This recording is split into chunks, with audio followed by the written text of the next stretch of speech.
Let's start with the campaign and the more support for cardiac arrest at football. I was my boys' football coach, his grassroots team, for 3 seasons, 2 back-to-back promotions and a cup. Thanks very much. And we were obviously taught about first aid. But if I'm honest with you, if you had to get me to use a defibrillator now, I'd really struggle. Is that the problem? Just a lack of knowledge? I think that is the problem. If the understanding, I think we panic a little bit. I think this is more complicated than actually what it is with the defibrillator. When actually, if you go to the British Heart Foundation website, apply for a defibrillator for your grassroots football team. Actually, if it comes to the worst case scenario and you have to use the defibrillator, a lot of it is self-explanatory. When you open the equipment, it's actually talking you through the process. So I think we need to get that message out that it's not something to be sort of petrified of, Yeah. of you being the person who uses it. Of course, there's training it and you need the training. That's vitally important. But obviously, we know in a real case scenario, our emotions change, a little bit of panic comes in. But in terms of the equipment around the defibrillator, a lot of it talks you through the process. If unfortunately it's needed. I've done a few sort of coaching courses as part of being a coach at grassroots football, but it's amazing that of the grassroots football community who have those coaches there, only around half think that they're prepared to do it. That's a Mm-hmm. real problem. That is a massive problem, and that's why we need to get people out there learning how to use defibrillators, learning CPR. Yeah. Again, when we say half of them feel equipped, I think that'll be because of that sort of nervousness of using something they've never used before. When if they actually have the training, actually understand the defibrillator and what it's about, what they're going to have to do around it in those circumstances, I think those numbers would be a lot higher. But we need those numbers to be a lot higher because we need our, as I said, grassroots football teams of men, women, all ages need to be fully confident if a situation like this arises. Because you see it, I'm afraid, unfortunately happening almost, it feels like more and more actually at football matches, professional games, in a way, and you obviously, you attend them all the time. In a way, if you're going to have a heart attack, having a heart attack as a professional footballer with all that support around you, you're probably in one of the safer places, no? Yes, there's no doubt about that. You talk about, football players. I think the famous one was Fabrice Muamba, wasn't it, all those years ago? I think it was at Tottenham's ground. And I think there was the guy who really helped and saved him was actually in the crowd, Yeah. A supporter. But we actually, not just football players, we see this a lot now up and down the country where games stop because of, something's happened in the crowd. And, Sky Bet, obviously with their links to, the EFL, this has happened up and down the country as well. So it's vitally important that, this training people's understanding of, because it feels like, as I said, from a footballing point of view, this is happening a lot in football stadiums. And in some ways, it's probably, if it's going to happen, probably good to have, people around you. And if people are aware of how to use, the equipment and the, ambulance services is there as well. In order to avoid tragedy on the football pitch. You are obviously from a city where tragedy has befallen football fans over the years, a city with a great footballing heritage. The Hillsborough law has been brought in by the government recently. About a year ago, actually, you warned Keir Starmer that, quote, you're going to have a problem if he fails to deliver on his pledges. He's delivered on this one, but I wonder, Jamie, how you think he is finding delivering on his pledges at the moment.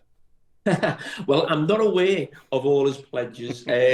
I'm not fully in tune with politics as much as other people who work for Sky Sports, but that was one that was definitely I was fully across, and I was actually, because I do a little bit of work in London through the TV and stuff, and the morning it came out, the news, and the families went to see Keir Starmer at I think it was the House of Commons, and they were all doing interviews outside, and I was actually in the area and walked past and give Margaret Aspinall a hug, a kiss and a hug, as she was doing one of her numerous interviews. So, yes.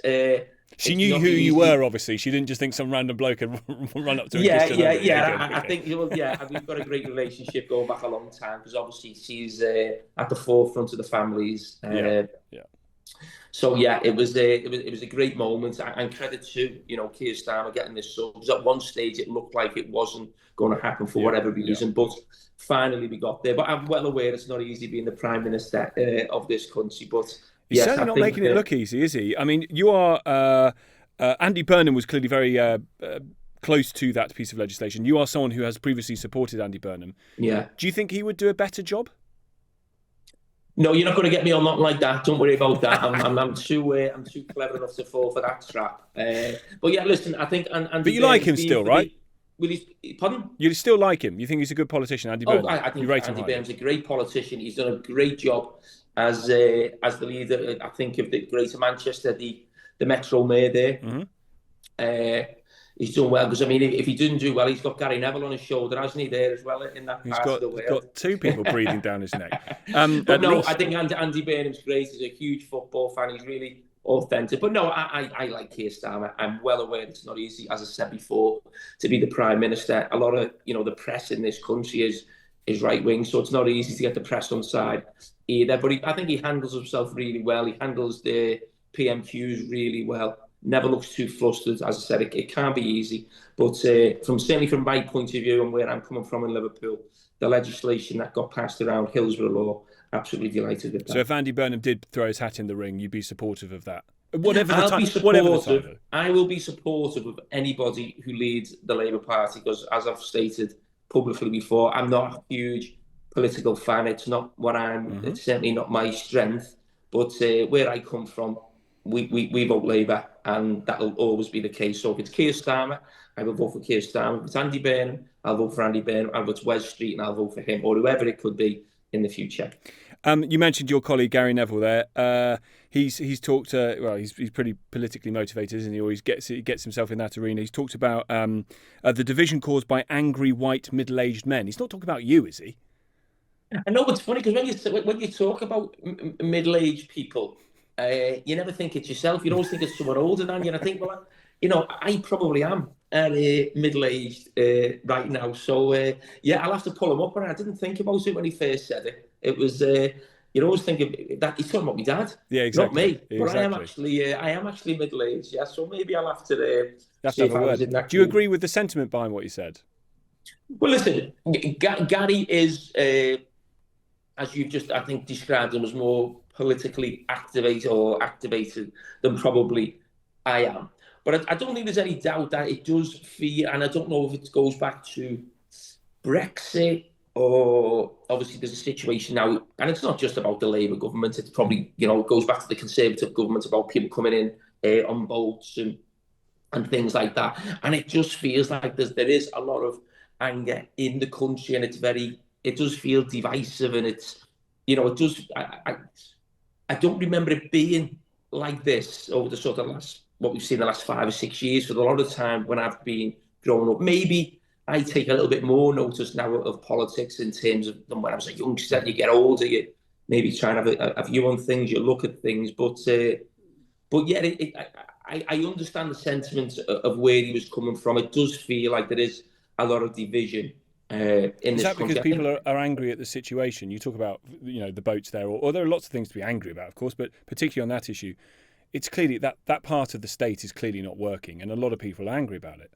Yeah, and that's understandable. But I don't think that's to do with actually, whether it's Labour or Conservative. I don't think that's sort of like, oh, this is Keir Starmer's fault, or this was, this has been going on a while. And listen, I am starting to talk about politics now, even though I'm saying I'm not fully immersed in it. But I just think what happened around sort of Brexit and that type of thing was, that was the probably the one time when I did probably get fully involved in politics. And yeah, I thought that was a big mistake, Brexit. And I think it's probably been proven correct that over the last, I don't know how long ago it was now, it feels 5 or 6 years ago, yeah. So that was the one time when I did get probably more involved. So maybe going back in would be part of the way of dealing with the division, back into the EU maybe?